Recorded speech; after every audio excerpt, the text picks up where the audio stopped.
On va commencer. Donc, on a vu la dernière fois, on a vu la protozoologie, donc les protozoaires, les êtres unicellulaires, donc les parasites unicellulaires, c'est des parasites composés d'une seule cellule. Aujourd'hui, on va passer à un autre chapitre qui est l'helminthologie. L'helminthologie, donc, ce n'est pas des parasites unicellulaires, donc c'est des parasites multicellulaires, pluricellulaires, donc c'est des grands parasites.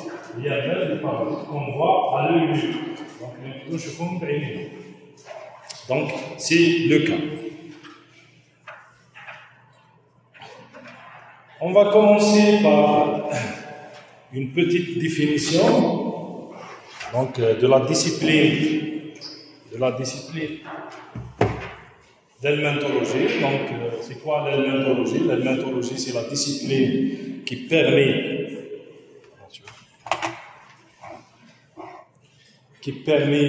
l'étude des helminths, ou bien on peut les appeler aussi les vers. Donc, concernant la classification, ou bien la taxonomie des helminths, donc il y a deux super embranchements, il y a deux embranchements. Il y a les némathelminths, il y a les plathelminths. La différence entre les deux, c'est que les plathelminths, plat, donc c'est des vers plats. Tout le monde, c'est comme Bouddha Sharakiya. Donc c'est les plathelminths. Et il y a les némathelminths, c'est des vers ronds. Il y a la différence. Le c'est des vers plats, le c'est des vers ronds. Comme tu vois les images en bas. Les images en bas, alors que c'est un plathelminth. C'est des némathelminths, c'est des vers ronds. Voilà, Ascaris, avec Téli. هذو قلم فلوخ ماشي في لابوطال قلم في السال كيما هادو سي دو بلا دو سال وهذاك ان سول بلا دو سال دونك بون ابيتي.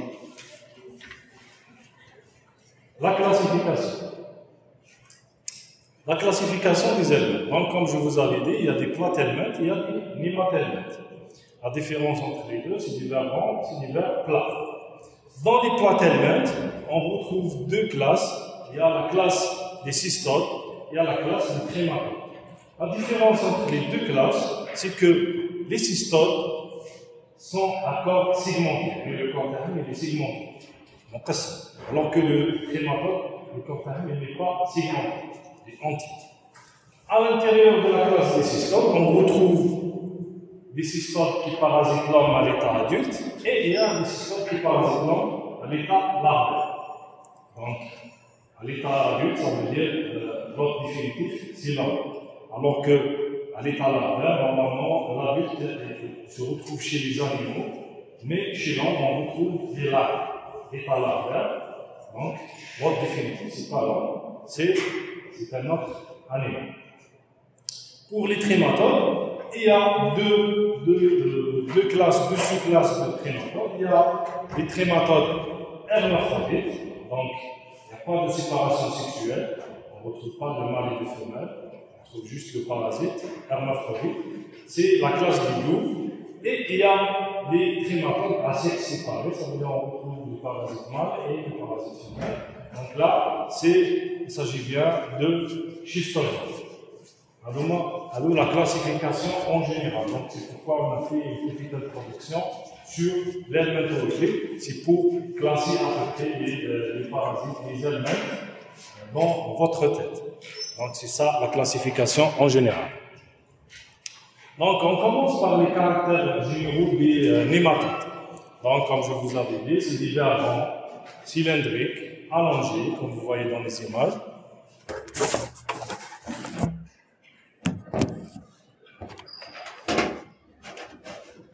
Donc, c'est des vers ronds, cylindriques, allongés. Il n'y a pas de segmentation dans leur corps. Donc, il n'y a pas le corps, il est entier, il n'est pas segmenté. Et il y a une séparation sexuelle. Généralement, on retrouve le mâle et la femelle. Généralement, les mâles sont plus petits que les femelles. Qui maintenant, le mâle a l'âge et la femelle. Qui maintenant, la femelle, c'est le mâle. Et généralement, le mâle présente une caractéristique, donc généralement une extrémité postérieure au corps. L'extrémité postérieure, généralement, le mâle présente une extrémité postérieure au corps. Donc, ça, c'est la caractéristique générale. À l'intérieur des nématodes, on retrouve les nématodes. Il y a deux types de nématodes. Il y a les nématodes qui parasitent le tube digestif, et il y a les nématodes tissus. Pour les nématodes du type digestif, généralement, le ver, la localisation du ver se retrouve au niveau de l'intestin. Pour les femelles, elles sont ovipares. Ovipares, ça veut dire elles pondent. Les femelles pondent des œufs qui mettent des œufs. Donc, les poulies sont ovipares. D'accord? Donc, là, les femelles, elles sont ovipares. L'homme constitue le seul et le principal organe. Généralement, c'est présentant un cycle monoxède. Donc, c'est le seul organe. Généralement, la transmission des nématodes du type digestif se fait par voie orale. C'est pas généralement, donc pour la plupart, se fait par voie orale ou bien par voie transcutanée. Généralement, pour les larves, elles font une migration cardiaque et une migration pulmonaire avant de passer à l'intestin. Donc, vous allez les voir, chaque parasite dans le cycle. Il y a des nématodes intestinaux qui passent, qui font un passage obligatoire par le cœur et le poumon. Et il y a des parasites qui passent directement dans l'intestin. Pour le deuxième groupe des nématodes tissulaires, donc ce sont selon les espèces, ils peuvent parasiter les différents organes, à savoir les vaisseaux lymphatiques, la localisation cutanée, les yeux, les muscles. Donc, la localisation est différente d'un parasite à un autre. Pour les femelles, elles sont vivipares, elles ne sont pas ovipares. Je ne sais pas.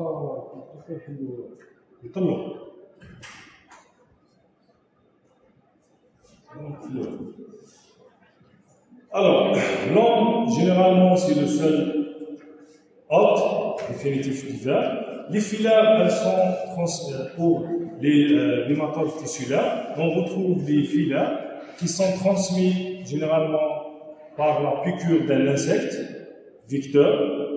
Généralement, le premier stade des filaires est appelé microfilaire. Pour les platelminthes, généralement, les platelminthes présentent les caractéristiques suivantes. Donc, généralement, il n'y a pas de cavité générale et généralement, on ne retrouve pas de séparation sexuelle. Donc, généralement, c'est des parasites hermaphrodites. Et le cycle évolutif, il est complexe, il n'est pas monoxène, donc il nécessite un passage par un ou plusieurs intermédiaires. Et la croissance se fait sans but, sans changement. Dans les platelminthes, comme je vous avais dit, on retrouve la classe des trématodes. La classe des trématodes, il y a les trématodes à sexe séparé, il y a les trématodes hermaphrodites. Parmi les trématodes hermaphrodites, on retrouve les douves. Les douves à il y a des douves, ils sont classés selon la localisation. Il y a les douves hépatiques, les douves pulmonaires et les douves intestinales. Et la deuxième classe des trématodes, il y a les trématodes à sexe séparé. Donc, il y a, on les appelle les schistosomes, ou bien les bilharzies. Donc, c'est des parasites qu'on retrouve dans les intestins, dans les laves urogénitales. Donc, à l'intérieur des schistosomes, on retrouve, il y a plusieurs espèces, 5 espèces. Il y a Schistosoma hematobium, monsoni, intercalatum et japonicum. La classe des cystodes. Donc, dans les platelminthes, il y a les trématodes, il y a les cystodes. Les cystodes, le corps il est séparé, il est segmenté.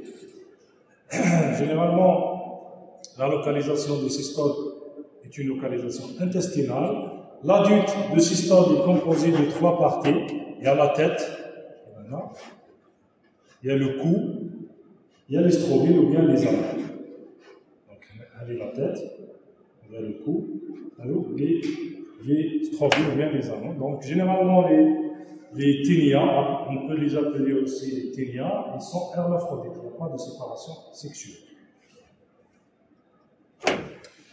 Le cycle évolutif des aliments, généralement, le cycle évolutif il peut comporter plusieurs stades.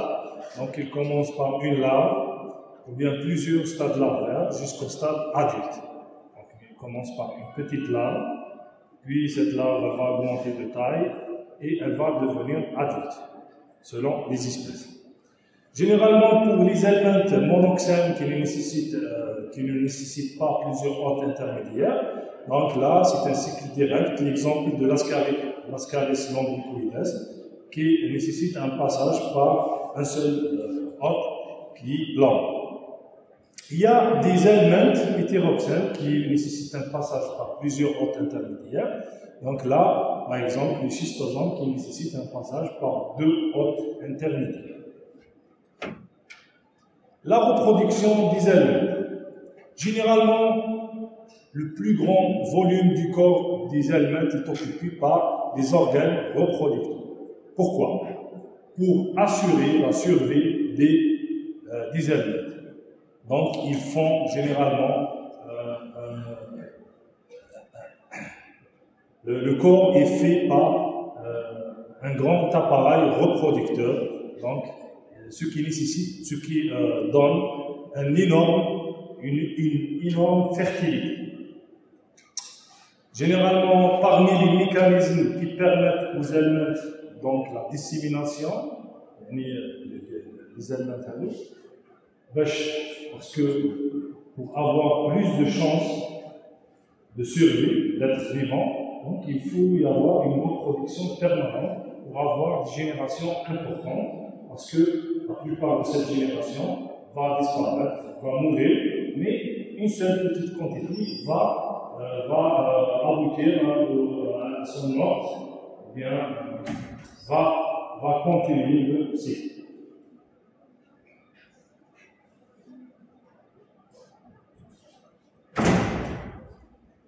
Donc, et parmi les mécanismes de reproduction pour le maintien de l'espèce, les aliments pour maintenir leur espèce, ils font des mécanismes. Il y a des mécanismes très importants. Parmi ces mécanismes, le premier mécanisme, c'est l'hermaphrodisme.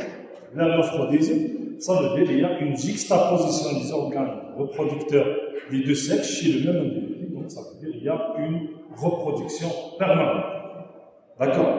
Le deuxième mécanisme, donc, c'est la parthénogenèse. La parthénogenèse, c'est quoi? C'est la reproduction à partir d'un seul ovule non fécondé. Exemple pour les nématodes Strongyloides stercularis. Là, il y a un seul ovule, même il n'est pas fécondé, il va donner des générations. Donc, vous imaginez, donc même un ovule non fécondé, donc ne nécessite pas la présence d'un mâle, va donner d'autres générations.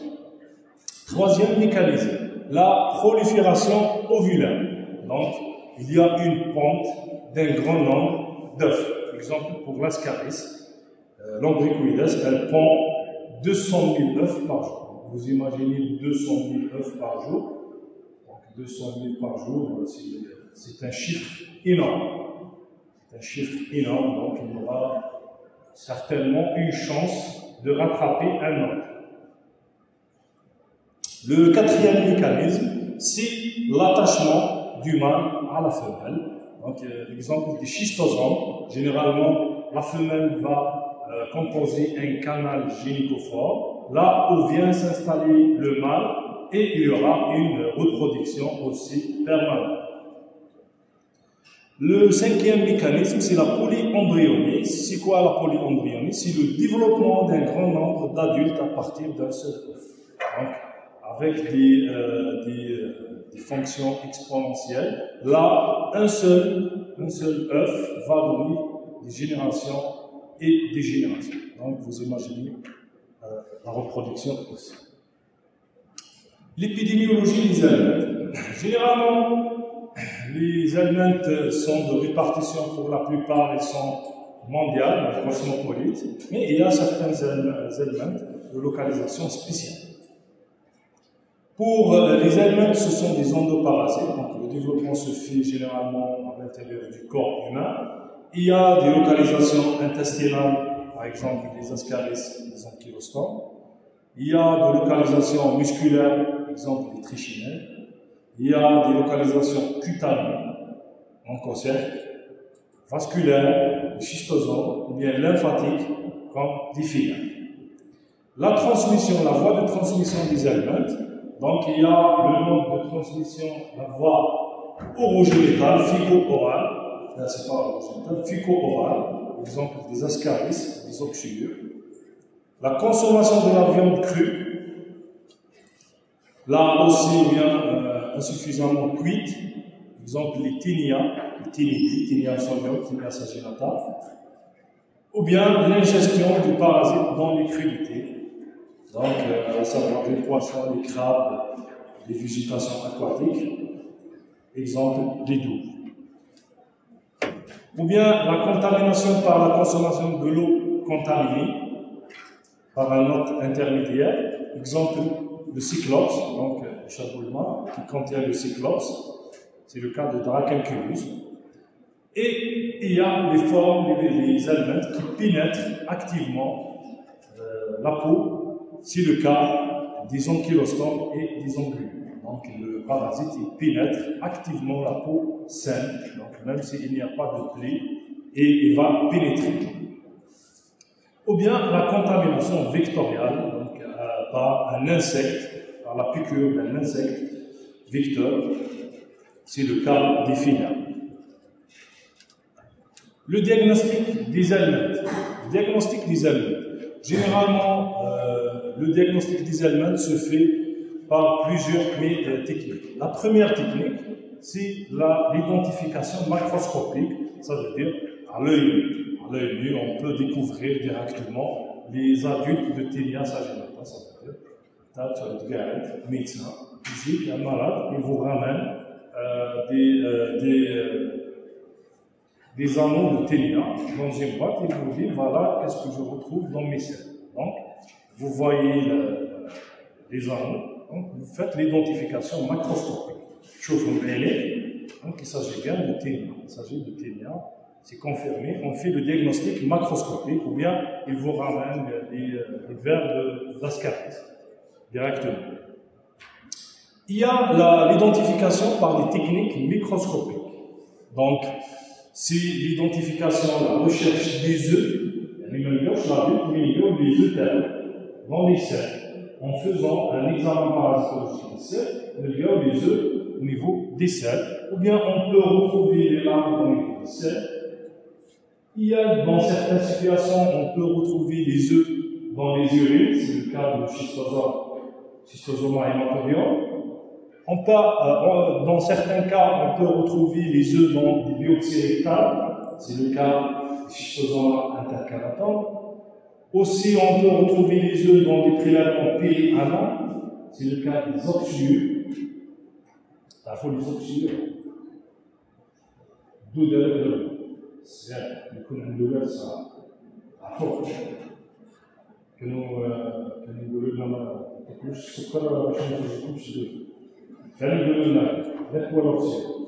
en tout cas, quelqu'un qui peut venir. Mais parce que l'oxyure rose, le monde de contamination, c'est autre chose. Donc, avec l'oxyure rose, on est bien les oxyures sur la marge anale, chez les petits enfants, surtout, ils sont fréquents chez les enfants, sur la marge anale. Alors, et aussi on peut retrouver les œufs dans les crachats, de localisation pulmonaire, c'est le cas du paratonus, donc les douves pulmonaires. On peut aussi retrouver les microfilaires dans le sang, ou bien dans la peau, c'est le cas des filaires. Et parfois, on ne peut pas retrouver le parasite de Schneider, qui est le cas du kystidatique, qui se met de chevaux, mais on fait le diagnostic par la recherche des anticorps. Donc, c'est le cas des techniques immunologiques, on fait la recherche des anticorps dirigés contre ce parasite, donc des anticorps antiparasitaires par les techniques immunologiques. Par exemple, dans le cas de kystidatique, là, le kystidatique n'est pas accessible, on ne peut pas le voir, il n'émet pas les œufs, il cache les œufs. Donc, le radiologue, il voit quelque chose arrondi au niveau, par exemple, hépatique. Là, comment faire le diagnostic de cette étude? C'est par la recherche des anticorps. Parce que là, le corps il va produire des anticorps biologiques contre le tissu. Donc, nous, au laboratoire, on fait la recherche des anticorps anti-parasitaires.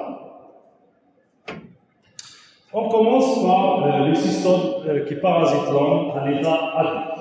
Donc, on a fait une petite introduction sur les aliments en général. On commence par les cystodes qui parasitent l'homme à l'état adulte. Donc, c'est quoi les cystodes qui parasitent l'homme à l'état adulte? Donc, le mot cystode, il vient du grec kystos. Donc, kystos, c'est quoi? C'est un ruban. Ça veut dire une charrette. C'est pour ça qu'ils ont nommé les kystos, cystodes. Donc, généralement, le parasite, comme je vous avais dit, il est composé de 3 parties, la tête, le cou et le corps. Généralement, les cystodes sont hermaphrodites, il n'y a pas de séparation sexuelle. Pour les anneaux, au début des anneaux, donc ils sont proches de la tête. Là, ils sont tout d'abord mâles fonctionnellement. Donc, tout en s'éloignant de la tête, là, les adultes vont devenir femelles. Donc, c'est en vieillissant, c'est ce phénomène est appelé protéondèse. La contamination de l'homme se fait par voie orale. Donc, la classification des cystodes. Les cystodes sont classés en deux classes. Il y a les cyclophilidae, il y a les pseudophilidae. Pour la différence entre les deux, c'est que les cyclophilidae, là, les pores génitaux sont latéraux. Pour les cyclophilidae, il y a le scolex, il porte toujours 4 ventouses et les orifices génitaux sont latéraux. Il y a dans les cyclophilidae, on retrouve les ténidae. Donc il y a 3 jambes, ténia, kénococcus et multiceps. Là, les pores génitaux sont latéraux, ils peuvent être unilatéraux, bilatéraux. Et il y a les immunolipididae, donc là, les pores génitaux, ils sont unilatéraux. Il y a les délipididae, là, les pores génitaux, ils sont bilatéraux. On va les voir. Pour les pseudophilidae, là, il y a un seul sous-groupe, c'est le Diphyllobothrium latum. Le scolex, il est allongé, il porte 2 fentes longitudinales, donc il n'y a pas de ventouse. C'est ça la différence entre les cyclophilidae et les pseudophilidae. Les cyclophilidae, ils portent les ventouses, alors que les pseudophilidae, ils portent des botryées. Le premier parasite qu'on peut rencontrer, c'est le plus fréquent, c'est le Taenia saginata. Taenia saginata. Généralement, le ver adulte, il mesure de 4 à 5 mètres. Donc, de localisation intestinale, il vit dans l'intestin de l'homme. La taille carrée de 4 à 5 mètres. Il peut aller jusqu'à 10 mètres. Il est strictement humain, donc c'est pas animal.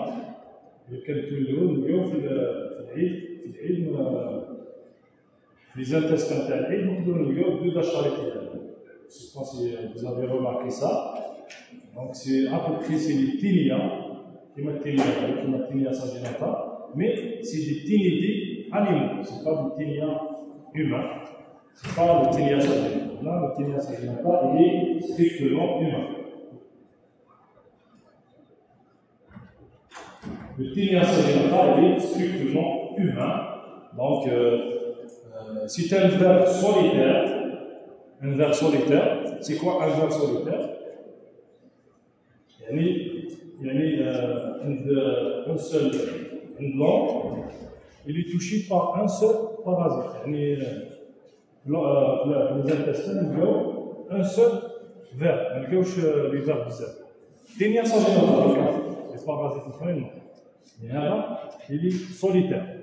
Pourquoi solitaire? Pour consommer, parce qu'il consomme des aliments beaucoup, donc consommer beaucoup d'aliments, donc c'est pourquoi il est solitaire.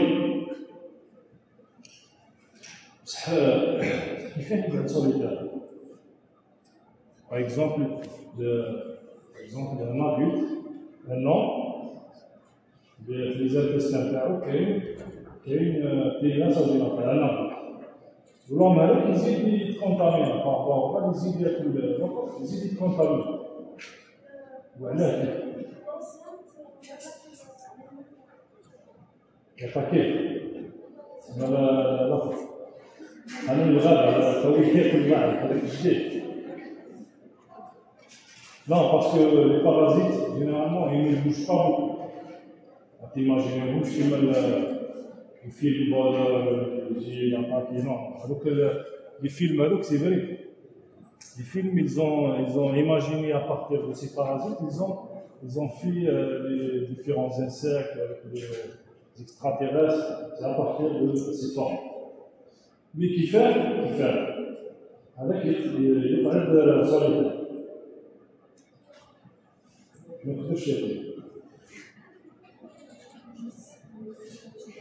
Il y a un mécanisme très intelligent par ce système qui produit un petit verre.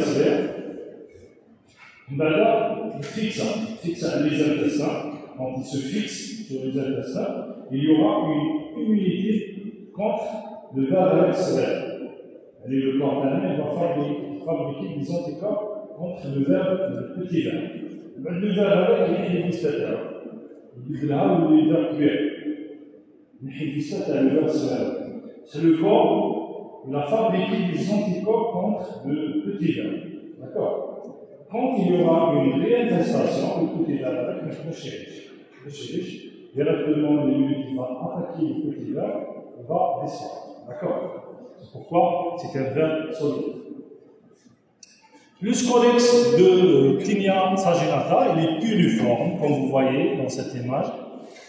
Il mesure généralement de 1 à 2 mm, donc c'est visible. Il porte 4 ventouses, les ventouses.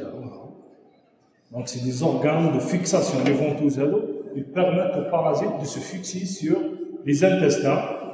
Et généralement, il n'y a pas de crochet, comme vous voyez, il n'y a pas de rostre ni de crochet sur le scolex.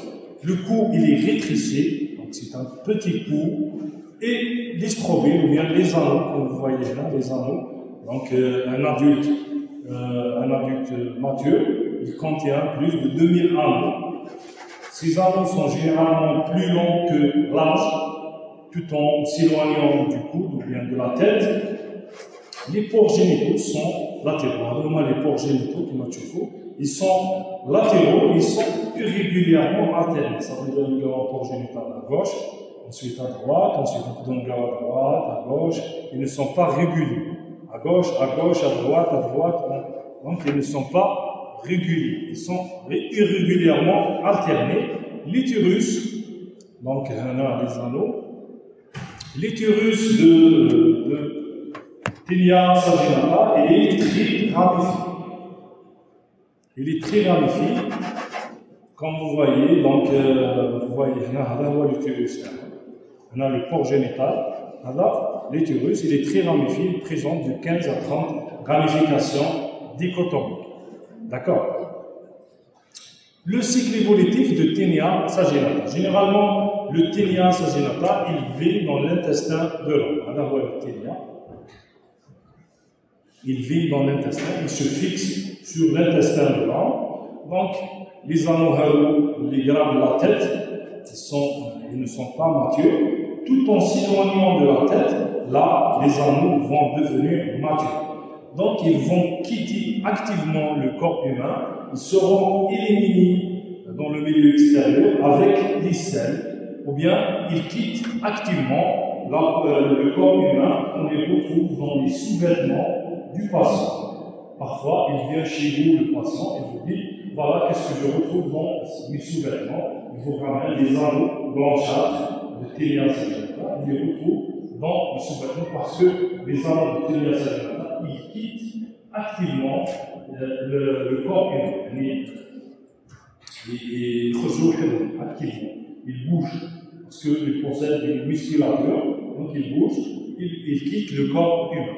Ils vont être dispersés dans la nature, donc ils vont éliminer à l'extérieur des milliers d'œufs ou bien d'embryophores, donc les œufs Tinea saginata. Arrivés dans la nature, ils vont se disperser sur l'herbe. Donc le bovin, il va s'infester, il va se contaminer en allant l'herbe qui contient les embryophores ou bien les œufs.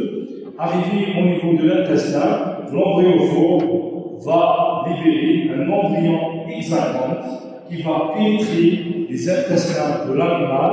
Il va gagner par voie lymphatique ou bien sanguine le cœur droit, ensuite le poumon, ensuite la circulation sanguine. Il va gagner les muscles de l'animal, il va s'enquister, il va devenir une larve cysticelle, donc au niveau des muscles. Et l'homme, il s'infeste en consommant les muscles ou bien la viande mal cuite qui contient des larves cysticelles. Qui contient donc les larves cysticelles, c'est la forme infestante pour l'homme. L'homme est infesté par la larve cysticelle. Arrivé au niveau de l'estomac de l'homme, la larve cysticelle va être libérée, elle va se fixer sur les intestins de l'homme et elle va devenir un adulte au bout de 2 à 3 mois. Et le cycle recommence. C'est clair pour le cycle de Tinea saginata. Oui. Oui. Non, mais peut-être contaminé des milliers de fois. Et justement, des milliers de fois, il y a un seul verbe qui sera dans les intestins. Et la première fois, il va s'installer le premier verbe avec le verbe. C'est bon, on va faire éliminer. D'accord? Pour Tinea saginata, ce n'est pas pour tous les parasites. Non, donc, c'est un verbe solitaire. Qu'est-ce que constitue la tiniasis, la Tinea saginata? Généralement, elle ne donne pas de troubles digestifs. Il n'y a pas de troubles. Mais parfois, on peut retrouver un patient sans signe clinique, un tel signe clinique, mais il retrouve généralement les anneaux au niveau de 6 ouvertures. C'est le cas. Généralement, c'est le cas même par expérience au niveau de notre laboratoire. Généralement, le malade il vient chez vous, il vous dit voilà, des cages. Mais je retrouve ça. Je vous ramène dans une boîte, des anneaux de TVA. Vous dites voilà qu'est-ce que je retrouve dans les sous-vêtements. Il va remarquer quelque chose, par exemple, il va remarquer qu'il mange beaucoup. Le coup de zèle, c'est notre chez les mains. Parce que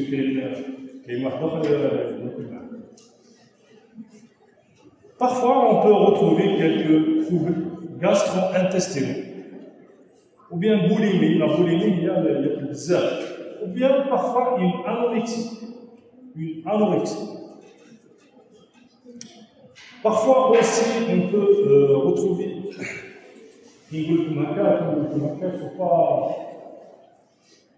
pas étonner un peu de syndrome de la blouse blanche. Je l'ai travaillé pour ce sujet. Je le rends des marques. C'est généralement le cas des experts en médecine qui est la une maladie, alors je crois peut-être que j'ai cette maladie. J'imagine que voilà, je retrouve des anneaux des selles. Donc, ce n'est pas le cas. Mais au fur et à mesure, vous allez rejeter tous ces diagnostics. D'accord? Alors, il y a aussi des douleurs au niveau de l'abdomen, au niveau de l'hypocondre droit, un type de colique hépatique, rarement des nausées, des vomissements, des diarrhées, des constipations. Mais on peut retrouver chez les enfants des troubles nerveux. Le diagnostic, généralement, se fait, comme je vous avais dit, par l'apparition des anneaux au niveau des selles. Et le patient, il découvre quelque chose de blanchâtre, des anneaux au niveau des selles. Et donc, il faut les manger. Parfois, on peut retrouver une par quelques anneaux, il y a un ou deux anneaux au niveau des selles. On peut aussi retrouver les embryophares, ou bien les œufs au niveau des selles par le scotch test anal. Ou bien on peut utiliser des techniques de concentration des selles. Dans ce cas, c'est la technique de release qui permet de concentrer des selles et obtenir le maximum d'œufs. Généralement, les œufs de Tinea saginata ont une forme ovoïde de 30 à 40 micromètres de diamètre, à double paroi, comme vous voyez, une double paroi qui est striée verticalement, et à l'intérieur, on retrouve des crochets. D'accord.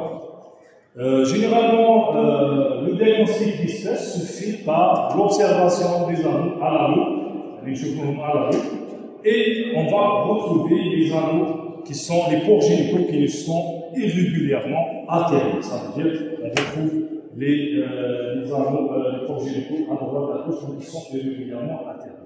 Pour le traitement, c'est la tridémine. Donc, c'est une molécule, la tridémine, ou bien le niclosamide. Malheureusement, elle n'existe pas en Algérie. Généralement, les malades, quand ils seront touchés par cette maladie, voilà, on prescrit le médicament et ils ramènent le médicament ailleurs parce qu'il n'existe pas en Algérie. Donc, la tridémine, c'est des comprimés de 500 mg, mais il faut les prendre par des procédures bien régulières. On commence le matin par prendre deux comprimés le matin à jeun. Si deux comprimés doivent être mâchés lentement avant d'être déglutés, donc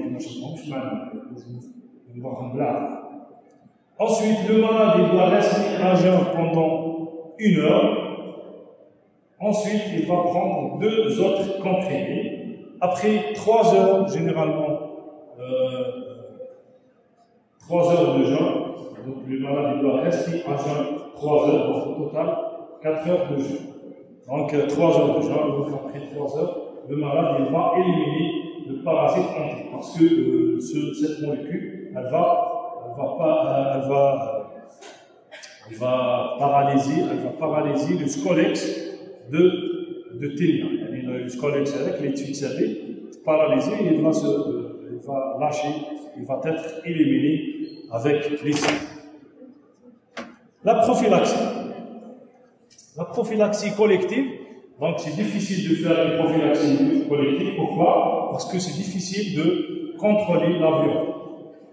La viande, surtout dans les boucheries, même dans les pays développés, et c'est difficile de contrôler les boucheries. Mais en France, ils font des prélèvements sur des viandes à la recherche de la forme infestante, donc de la larve cysticène. Ils font des prélèvements au hasard sur la viande à la recherche de cette forme infestante. Mais on peut faire une prophylaxie individuelle, c'est de bien cuire la viande de bœuf. حنا les Algériens ما نقدروش باسكو ولفنا الشوا généralement c'est une viande mal cuite كما تشوفوا هنا فيها. Donc là c'est une viande saignante. Même les Français ils consomment la viande saignante mal cuite. Donc là il y a un risque. Heureusement dans notre pays la Tinea saginata elle n'est pas vraiment fréquente. Donc, même dans notre laboratoire, le diagnostic ne se fait pas quotidiennement. Je sais qu'il y a les autres parasites, nous travaillons chaque jour, mais pour Tinea, c'est rarement une garde. Heureusement, elle n'est pas endémique. Deuxième système adulte qui peut parasiter l'homme à l'état adulte, donc c'est le Tinea solium. Tinea solium. Donc c'est un Tinea armé, c'est pas comme Tinea saginata. Pourquoi armé? Parce que le scolex il porte 4 ventouses et une double couronne, comme vous voyez, une double couronne de crochets, de 25 à 50 crochets. Donc la taille de l'adulte, généralement, elle ne dépasse pas 8 mètres. Le corps, Le corps il contient des anneaux, donc le nombre d'anneaux est moins que celui qu'on retrouve chez Tinea saginata. Généralement, les derniers anneaux sont éliminés en chaînette, mais là, l'élimination des anneaux se fait d'une façon passive. Donc, il ne quitte pas activement le corps humain. Donc, là, l'élimination est passive. C'est pourquoi le malade ne se rend pas compte du fait parce qu'il va être éliminé avec les selles. Généralement, pour les pores génitaux de Tinea solium, ils sont latéraux, mais ils sont régulièrement alternés. C'est-à-dire, on retrouve un port génital à gauche, ensuite à droite, ensuite à gauche, ensuite à droite, ainsi de suite. Donc, ils sont régulièrement alternés. L'utérus, donc, il ne comporte pas des ramifications importantes, mais il comporte de 7 à 10 grosses ramifications. Donc, comme vous voyez dans l'image, il y a des grosses ramifications, ce n'est pas des petites ramifications. Maintenant, c'est une image caricaturique donc, qui illustre le tinea. يعني هذا اللي يسمى caricaturale. Il s'est connu en parasitologie. Pourquoi? Parce que là, il a illustré la tête du squelette de Tinea solium avec des ventouses et une double couronne de crochets. Les crochets. Ensuite, les anneaux, tout en s'éloignant de la tête. Au début, les anneaux ils sont sexuellement immatures. Tout en s'éloignant de la tête, ils vont devenir matures. Donc, les derniers anneaux, ils sont matures et contiennent des œufs. Et les derniers anneaux vont quitter le corps, vont être éliminés à l'extérieur. Donc, à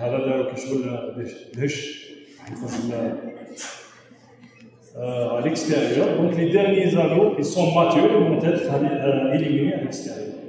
D'accord. Il a bien illustré à peu près le cycle de Tinea solium. D'accord. Le cycle évolutif de Tinea solium, c'est le même cycle, sauf que l'ordre intermédiaire, c'est le porc. C'est pas le bœuf. C'est pourquoi cette parasitose n'est pas rencontrée dans les pays musulmans. Dans notre pays, moi personnellement, je n'ai jamais retrouvé le Tinea solium ici en Algérie. Jusqu'à présent, je n'ai pas retrouvé. Donc la seule différence, c'est le même cycle.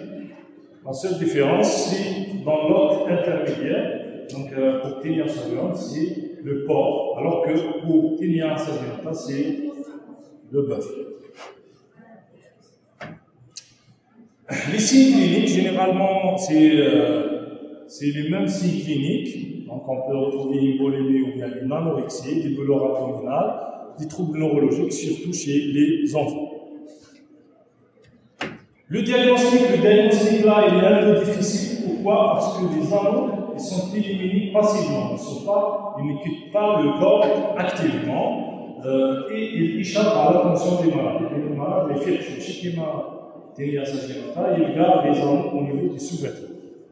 Généralement, le diagnostic se fait par l'examen parasitologique des selles et le diagnostic d'espèce se fait par l'examen des anneaux qu'on retrouve là, on retrouve les pores génitaux qui sont régulièrement altérés. Le traitement, c'est le même traitement, c'est la tridémine par le même schéma. Donc, on prend 2 comprimés, restez à jeun, on prend 2 autres comprimés, restez 3 heures à jeun.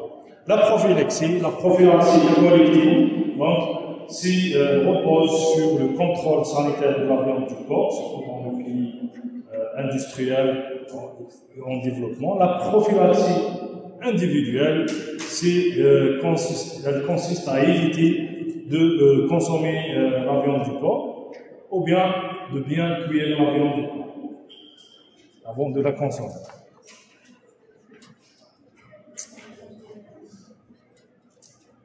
Le troisième cystode adulte, c'est l'immunolipis nana. Donc, c'est un petit cystode, c'est un petit tinea d'environ 15 à 17 mm de longueur. Le scolex, il porte 4 ventouses et un petit rostre, comme vous voyez dans l'image, Donc il y a 4 ventouses et un petit rostre qui porte de 24 à 30 crochets. Généralement, les anneaux, ils ont une forme trapézoïde et les pores génitaux, ils sont unilatérales, donc ils se retrouvent sur un seul côté. Pour les œufs des Minolepis nana, donc les œufs sont de petite taille, de 40 à 50 micromètres.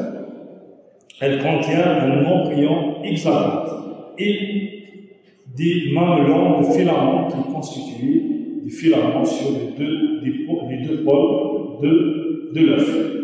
Généralement, les œufs sont embryoniques à leur émission, donc ce qui cause une auto-infestation parce qu'elles sont embryoniques. Donc la forme infestante, c'est l'œuf embryonique qui est éliminé dans le milieu extérieur du corps humain. Donc le cycle évolutif des Minolepis nana, donc il y a un cycle. Donc les adultes se retrouvent au niveau de l'intestin de l'homme. Les œufs sont éliminés dans le milieu extérieur, donc les œufs sont, comme je vous avais dit, elles sont directement infestantes à leur émission. Ces œufs vont avoir 2 destinations. La première destination, donc, c'est un cycle hétéroxène qui nécessite un passage par un autre intermédiaire. Généralement, les œufs sont avalés par un insecte, les blattes ou bien les vers de farine. Arrivés au niveau de la cavité de l'insecte, les œufs vont libérer une larve qui va se transformer en une larve cysticète chez cette hôte intermédiaire. Donc l'homme s'infeste en ingérant accidentellement les vers de farine ou bien les blattes qui contient la larve cysticète. Donc la larve cysticète, c'est la forme infestante. Donc là, l'homme il s'infeste en consommant, il y a par exemple, il y a le rose, par exemple le cafard. Le cafard avec, accidentellement, le cafard avec, le plat ou bien le verre de farine, il contient la larve cysticète. Donc là, il est infecté accidentellement. Vous avez vu tout le monde le cafard. شوفي كم كاين دي زوتور يقول لك جايه وقت ما تكونش l'alimentation في le monde. قال لك le seul moyen pour alimenter toute la population mondiale, قال لك c'est les insectes. C'est les protéines d'insectes. يعني جايه وقت هذا ياكلوا غير les insectes parce que علاه les insectes parce que la reproduction elle est rapide. Par exemple, j'ai les blattes, 2 blattes, rapidement, donc il y aura plusieurs plats de blattes. C'est pourquoi l'homme est infesté accidentellement en consommant généralement les insectes qui contiennent la larve cysticère.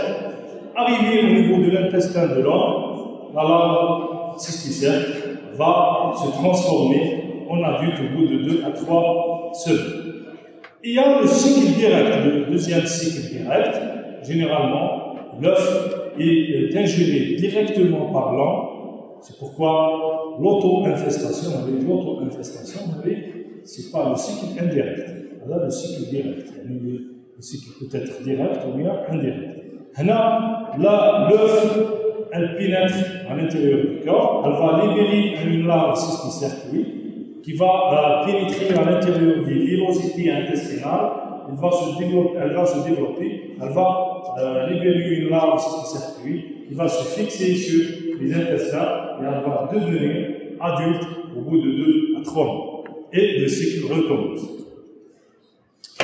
Généralement, les Taeniasis, Taenia, Minolepis nana, généralement, elles touchent les enfants, se traduisent par des signes entériques, des diarrhées, des constipations, et du fait de leur cycle d'auto-infestation, généralement, elle peut durer plusieurs années. Donc, le malade peut être touché plusieurs années parce que c'est difficile de faire une hygiène corporelle.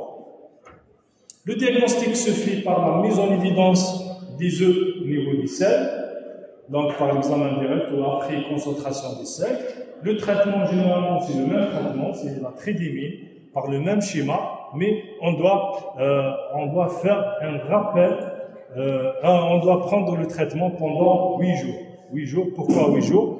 C'est pour éviter l'auto-infestation. D'accord? C'est pas comme TIA, les traitements sont une prise unique. Généralement, TIA saginata, le malade échange une seule fois, il va éliminer le parasite. Mais dans ce cas de TIA immunoprécisionale, on doit prendre 8 jours pour éviter les auto-infestations. D'accord? La prophylaxie, c'est des règles d'hygiène hygiéno-diététique. Donc il faut bien laver les mains, il faut avoir des ongles coupés, parce que les œufs se cachent dans les ongles. Donc il faut couper les ongles et bien laver les crédits. Le quatrième système adulte, c'est le Dipylidium caninum. Donc normalement, le Dipylidium caninum, c'est un parasite. C'est un cystode du chien, mais il parasite accidentellement l'homme. Donc c'est un parasite du chien et du chat, mais il peut parasiter l'homme. Généralement, l'adulte, c'est un petit parasite qui ne dépasse pas les 50 cm. Le scolex, il porte 4 ventouses avec 4 couronnes de crochets. Il y a des crochets, 4 couronnes de crochets. Pour les anneaux sont rosâtres, comme vous voyez dans les images. Ils ont une forme en grain de concombre et les pores génitaux sont bilatéraux. Donc on retrouve les pores génitaux sur les deux côtés. Donc ils sont bilatéraux.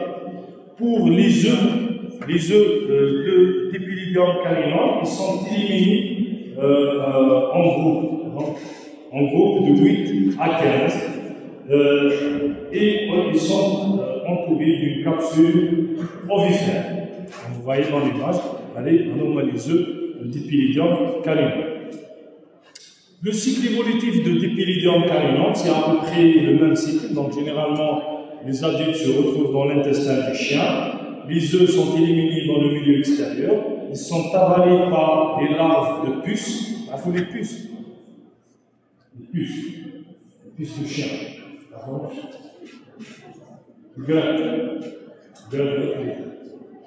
Donc, comment les puces? Donc, généralement, les œufs de Dipylidium caninum sont avalés par les larves de puces et restent dans le corps de puces toute la vie. Donc, le chien, il est infesté en ingérant les puces à l'eau, et cette larve cysticercoïde va être libérée dans les intestins et elle va devenir adulte. Et l'homme généralement, surtout les petits enfants qui jouent à proximité du chien, donc ils vont avaler aussi accidentellement les puces qui sont souillées, qui sont touchées qui contiennent la larve cysticercoïde et ils vont être contaminés par ce parasite. Le diagnostic, la symptomatologie généralement est discrète, mais les signes cliniques, ils existent, donc c'est les mêmes signes cliniques que Tinea saginata. Le diagnostic se fait par la mise en évidence des œufs groupés au niveau des selles. Le traitement, c'est le même traitement. La tridémine. Le dernier cystode qui peut toucher l'homme, c'est le Diphyllobotrium latum. Donc, c'est le plus grand cystode qui peut toucher l'homme. Donc, sa taille peut aller jusqu'à 20 mètres. Vous imaginez un parasite de 20 mètres. Je pense maintenant, la fin de l'enfant. Je vais mettre à la fin. 10, 20 mètres. Donc, vous imaginez une longueur de 20 mètres. C'est aussi le plus grand parasite. Mais la taille moyenne d'un eau ne dépasse pas les 8 mètres. Généralement, le scolex, ou bien la tête de botriocéphale, elle porte 2 bothriliers allongés. Il n'y a pas de ventouse, mais il y a des bothriliers. On a les bothriliers. Les strobiles ou bien les anneaux sont en nombre de centaines, ils ont une forme trapézoïde. Et les pores génitaux, ils sont ventrales, ils ne sont pas latérales. Alors, les pores génitaux, j'ai une flosse. Donc, ils sont ventrales, ils ne sont pas latéraux. Ils sont au centre. Pour les œufs de Botryocéphale, ils ont un caractère spécifique, c'est la présence d'un opercule, donc c'est l'ouverture à partir de laquelle va sortir l'embryon. Le cycle évolutif de Botryocéphale, c'est un cycle hétéroxène qui nécessite un passage par plusieurs hôtes. Généralement, l'adulte qui se retrouve au niveau de l'intestin blanc. Les œufs sont éliminés dans le milieu extérieur, elles ne sont pas embryoniques. Arrivées dans le milieu extérieur, donc elles nécessitent, le développement des œufs nécessite l'eau douce. Il ajoute de l'eau développementale, l'eau douce. Si les conditions sont favorables, les œufs vont être matures, elles vont libérer à partir de l'opercule, elles vont libérer un embryon hexagonal qui, le coïncident, c'est un embryon cilié qui nage dans l'eau à la recherche de son premier hôte intermédiaire qui est le cyclose. Il va pénétrer, il va être avalé par le cyclose. Arrivé, le cyclose, c'est le premier hôte intermédiaire. Arrivé au niveau de l'intestin de cyclose, il va gagner la cavité générale du cyclose. Le coïncident va se développer, il va devenir une petite larve, il va se développer comme une larve procercoïde. C'est ça, la larve procercoïde. Généralement, le cyclope, là, il va être avalé par les petits poissons. Les petits poissons, donc là, la larve procercoïde, elle va gagner les intestins des petits poissons et elle va se développer et elle va devenir une larve plus grande, c'est la larve plérocercoïde. Donc c'est la larve infestante pour l'homme. Généralement, les petits poissons indolents ne sont pas consommés par l'homme. Donc, l'homme a une couche de petits poissons d'eau. Généralement, les petits poissons d'eau, ils sont consommés, ils sont avalés par les grands poissons, surtout les poissons carnassiers. Et la larve plérocercoïde infestante, elle va quitter le corps de ces petits poissons et elle va gagner les muscles ou bien le corps des grands poissons. Généralement, l'homme va être contaminé en consommant les grands poissons, l'homme ou bien les différents animaux vont être contaminés en consommant les grands poissons, généralement mal cuits. Arrivé au niveau de l'intestin de l'homme ou bien des animaux, là, la larve plérocercoïde va se fixer, elle va devenir adulte et le cycle va commencer. Donc c'est pourquoi on parle d'un cycle hétéroxène. Généralement, les Botryocéphales, ils engendrent une anémie parce qu'ils consomment beaucoup la vitamine B12. Donc c'est pourquoi il va engendrer une anémie et on peut retrouver d'autres signes cliniques, à savoir une asthénie, des œdèmes et un syndrome hémorragique. Le diagnostic de Botryocéphale, c'est généralement par exemple parasitologie du sel. On retrouve les œufs qui présentent un opercule au niveau de l'une des deux extrémités. Le traitement, c'est la trélémie par le même schéma, mais généralement on doit associer la vitamine B12 parce qu'elle consomme beaucoup de vitamine B12. La Botryocéphale consomme la vitamine B12. Pour la prophylaxie, généralement, il faut éviter ou bien réduire la consommation des poissons crus ou bien fumés. Donc, surtout si les poissons crus. Il y a par exemple le sushi. C'est des poissons crus. Généralement, c'est pourquoi cette parasitose est fréquente chez les consommateurs des poissons crus. Voilà, je vous remercie pour votre attention. Si vous avez des questions,